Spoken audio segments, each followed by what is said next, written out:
ततः पदम तत्परिमार्गितव्यम यस्मिन् गता न निवर्तन्ति भूयः तमेव चाद्यम पुरुषम प्रपद्ये यतः प्रवृत्ति प्रसृता पुराणी।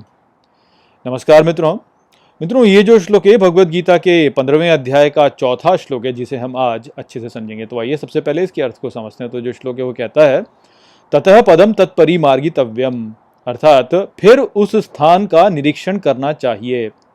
यस्मिन् गता न निवर्तन्ति भूयः, अर्थात जिस पर जाने द्वारा नहीं पुनः लौटते। तमेव चाद्यम पुरुषम प्रपद्ये, अर्थात और निश्चित ही उस आदि पुरुष को प्राप्त करते हैं। यतः प्रवृत्ति प्रसृता पुराणी, अर्थात जिससे शाश्वत गति अंकुरित हुई।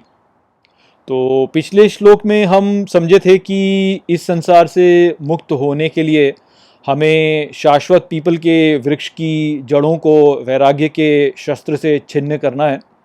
अब यहाँ उसी विषय पर श्री कृष्ण आगे कहते हैं कि उन जड़ों को काटने के पश्चात हमें उस स्थान का निरीक्षण करना चाहिए जहाँ से जड़ें और वृक्ष जो हैं वो निकले थे। और जो ऐसा करता है वह उस स्थान को प्राप्त करता है जहाँ से वह फिर पुनः लौट कर नहीं आता। तो पिछले श्लोक में हमने जाना था कि जैसे बीज में से वृक्ष की शाखाएं और जड़ें निकलती हैं, वैसे ही विचार के बीज से आसक्ति की जड़ें विस्तार करती हैं और हम अपना स्वरूप प्राप्त करते हैं। तो श्री कृष्ण यहाँ पे कह रहे हैं कि वैराग्य के शस्त्र से ये जो आसक्ति की जड़ें हैं इनको छिन्न करो और फिर विचार करो कि ये जो बीज है ये कैसा है, इसका निरीक्षण करो और विचार करो कि इससे कैसे आसक्ति उत्पन्न हुई, किस प्रकार से ये जो शरीर है और ये जो जड़ें हैं ये उत्पन्न हो गए। तो इस विषय में श्री कृष्ण यहाँ पे कह रहे हैं। तो देखिए, जो विचार होते हैं वह हमारे मन में बहुत सारे होते हैं, हमारे मन में कई प्रकार के विचार उठ रहे होते हैं और हम अपने जीवन में कभी भी इन पर ध्यान नहीं देते कि ये कहाँ से आ रहे हैं, क्यों उठ रहे हैं। ये हम केवल यंत्रवत इन विचारों में स्वयं को उलझाए रखते हैं और कभी भी गहराई से सोचते नहीं कि अरे ये क्या चल रहा है। तो अधिकांश लोग ऐसा इसलिए करते हैं क्योंकि वो ये मानते हैं कि ये जो विचार हैं ये वे स्वयं उत्पन्न कर रहे हैं, किंतु वास्तव में इस प्रकार का जो सोचना है वह एक अनुचित अवधारणा है। हमारे सभी विचार वास्तव में हमारे कर्मों के आधार पर परमात्मा हमारे लिए भेज रहे होते हैं। तो एक बहुत ही सूक्ष्म विचार है, इसके लिए आपको बहुत ही ध्यान से समझना होगा कि ये विचार कैसे है, क्योंकि बहुत बड़े बड़े ज्ञानी लोग होते हैं जो कि इस विचार को ठीक प्रकार से समझ नहीं पाते और ये मानने लगते हैं कि वे उनके विचार हैं। इसीलिए तो कहा जाता है कि I think therefore I am, कि मैं सोच सकता हूँ इसलिए मैं हूँ। तो लोग यही सोचते हैं कि मैं ही मेरे विचार हूँ, जबकि वास्तव में ऐसा है नहीं। ये जो विचार हमारे भीतर आ रहे होते हैं ये वास्तव में हमारे कर्मों द्वारा परमात्मा हमारे लिए भेज रहे होते हैं। तो इसको ठीक प्रकार से समझिए।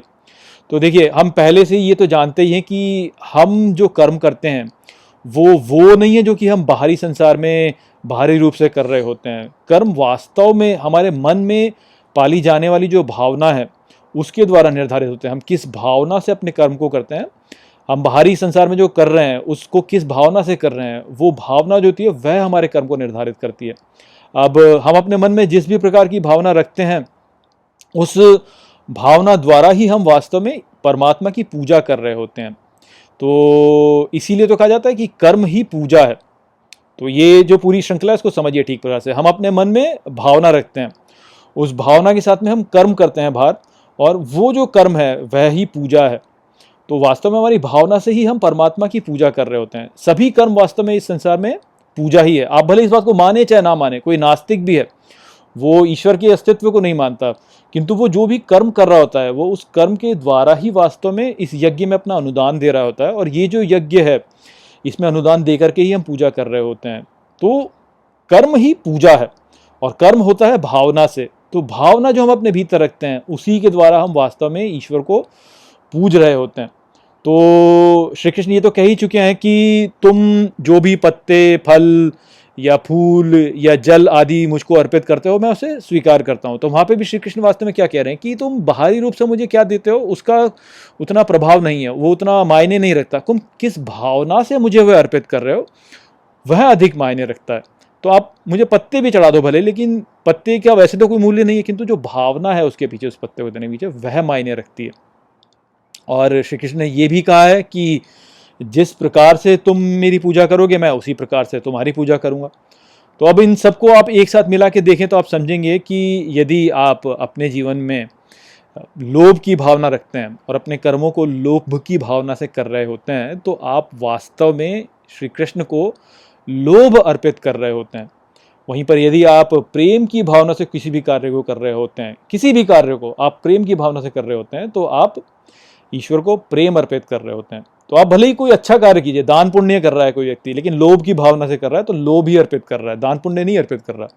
कोई व्यक्ति यदि हत्या भी कर रहा है किंतु प्रेम से कर रहा है कि मेरे को मेरे राष्ट्र की रक्षा करनी है, मेरे को समाज की रक्षा करनी है और समाज को के लिए खतरा है ये, और मैं इसलिए हत्या कर रहा हूँ, तो वह भले हत्या भी कर रहा है, तब भी वो यदि प्रेम से प्रेरित होकर कर रहा है तो वह ईश्वर को प्रेम ही अर्पित कर रहा है। तो ये बात हमको समझनी है।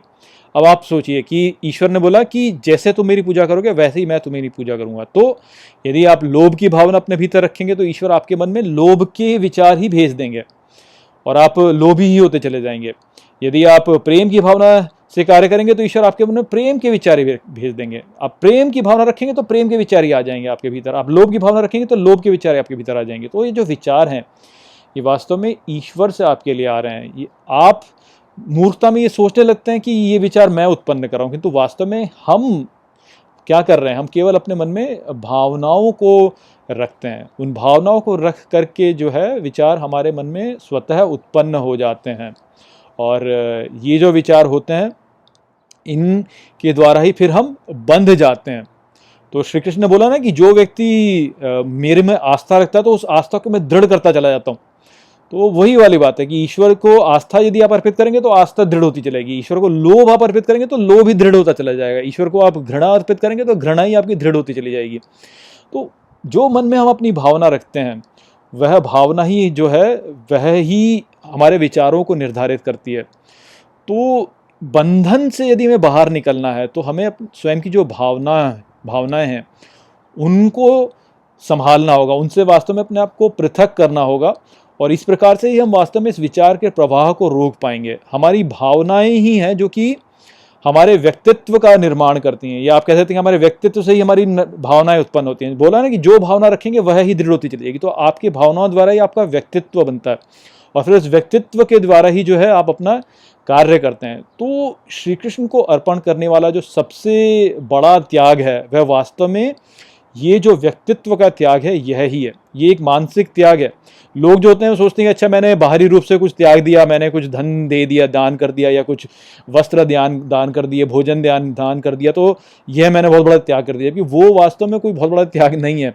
वह त्याग ठीक है, अपनी जगह पे ठीक है, किंतु वो उतना बड़ा त्याग नहीं है। बड़ा सबसे सर्वोच्च त्याग जो होता है वो अपने व्यक्तित्व का त्याग होता है, कि हम क्या भावनाएं अपने भीतर रखते हैं, हम अपने मन में किस प्रकार की मानसिकता रखते हैं, उस मानसिकता का त्याग करना जो होता है वह ही सर्वोच्च त्याग होता है। भौतिक त्याग जो है वह अपने रूप में उचित है, किंतु वह सर्वोच्च त्याग नहीं है। जो व्यक्ति सर्वोच्च को प्राप्त करना चाहता है उसको अपने व्यक्तित्व का ही त्याग कर देना होगा। तो इसको आप ऐसे समझ लीजिए कि जैसे मान लीजिए कि आप एक बहुत ही महत्वाकांक्षी व्यक्ति हैं, आप महत्वाकांक्षी हैं, आप बड़ी बड़ी उपलब्धियों को प्राप्त करना चाहते हैं, तो अब यदि आप इस महत्वाकांक्षा को ही त्याग दें ईश्वर के लिए तो वह सर्वोच्च त्याग होगा आपका।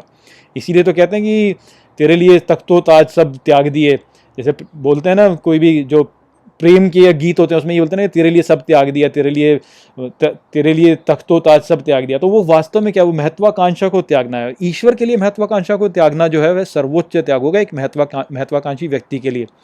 और इसको और थोड़ा गहरे से आप सीधी समझिए। आप देखिए कि बहुत से पुरुष ऐसे होंगे जिनको कि अपनी मर्दानगी पे बहुत गर्व होता है, कि मर्द करके बोलते हैं, या balls, he has the balls करके बोलते हैं, किंतु वास्तव में ये जो मर्दानगी की अकड़ है ये एक प्रकार से देखा जाए तो ईश्वर को अपने रूप में जो है एक वो आसक्ति ही आप बना रहे हैं ना, मर्दानगी के साथ में आसक्ति बना रहे हैं। तो मानसिक रूप से इस मर्दानगी की अकड़ का त्याग कर देना एक बहुत बड़ा एक त्याग है, जो ज्ञानी व्यक्ति होंगे वह इसी प्रकार से करते हैं।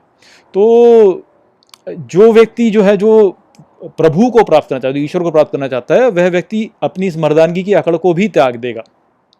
तो अब आप सोचिए कि मर्दानगी की अकड़ को त्यागने का साहस कितने पुरुषों में है। बहुत ही कम पुरुष ऐसे होंगे जिनमें इस प्रकार का त्याग करने का की वो होगी, सक्षमता होगी, सामर्थ्य होगा। तो ये वास्तविक त्याग होते हैं, यह ही सर्वोच्च त्याग होते हैं। व्यक्तित्व का त्याग जो होता है यह ही सर्वोच्च त्याग होता है। तो मूल रूप से श्री कृष्ण यहाँ पे यही कह रहे हैं कि व्यक्ति को अपनी मानसिक प्रवृत्तियों का गहन निरीक्षण करना चाहिए कि ये मानसिक प्रवृत्तियाँ कैसे उत्पन्न हुई, कहाँ हैं, ये जो जड़ें जो है जिनसे आसक्ति उत्पन्न हुई है, ये जो विचारों से आसक्ति की जड़ है, ये इसी प्रकार से उत्पन्न होती है। तो इसका गहन निरीक्षण करना होगा कि ये व्यक्तित्व कैसे जो है ये मानसिक प्रवृत्तियाँ और मेरा व्यक्तित्व उत्पन्न हुआ और कैसे मैं इनसे छुटकारा पा सकता हूँ। केवल जब व्यक्ति इस प्रकार से करेगा तभी वह प्रकृति के गुणों के परे जाकर के ईश्वर के परम धाम को प्राप्त करने में सक्षम हो सकेगा। और एक बार वह ईश्वर के परम धाम को प्राप्त कर लेगा तो फिर वह पुनः लौट के नहीं आता है वहाँ से। तो यही विचार यहाँ पे था। आशा करता हूँ कि मैंने इस श्लोक को आपको अच्छे से समझा दिया होगा। चलिए इसी के साथ इस वीडियो को हम यहीं पे समाप्त करते हैं। नमस्ते।